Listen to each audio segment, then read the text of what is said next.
Hi friends, மத்தியானம் எனக்கு எங்கள் வீட்டில் என்னெல்லாம் சாப்பாடு சொல்லி டக்கு டக்குன்னு பார்த்துருவோமா. கொழுசாலை பொரிச்சது, வெறுங்கறி, மரச்சினி கிழங்கு அவியல், சோறு பொங்குனது, நெத்திலி மீன் கறி, அப்புறம் சோப்பு கீரை கூட்டு. இதில் இந்த மரச்சினி கிழங்கு அவியல் இருக்குது தெரியுமா, அதுக்கு ரெசிபி வீடியோ பார்த்துருவோமா.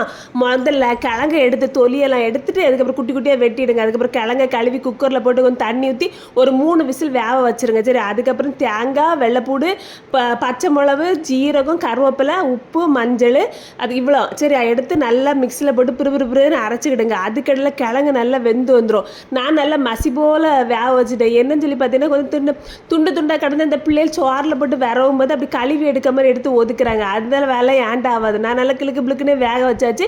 அதுக்கப்புறம் அதில் இந்த அரைச்ச மசாலாலாம் தூக்கி போடுங்க. உப்பு, அதுக்கப்புறம் மறக்காமல் கொஞ்சம் புளி தண்ணி ஊற்றணும். அப்புறம் தாளித்து போட்டு நல்லா கலக்கி கொஞ்சம் சூடாக்கிட்டு இறக்குனீங்கன்னு வைங்களேன், சூப்பராக மரச்சினி கிழங்கு அவியல் ரெடி. அது கூட கொழுசாலை மீன் பொரிச்சது, வச்ச மீன், நெத்திலி மீன் கறி எல்லாத்தையும் ஊற்றி அப்படி குழச்சி பிச்சு வாய்க்குள்ள போடும்போது சூப்பர்.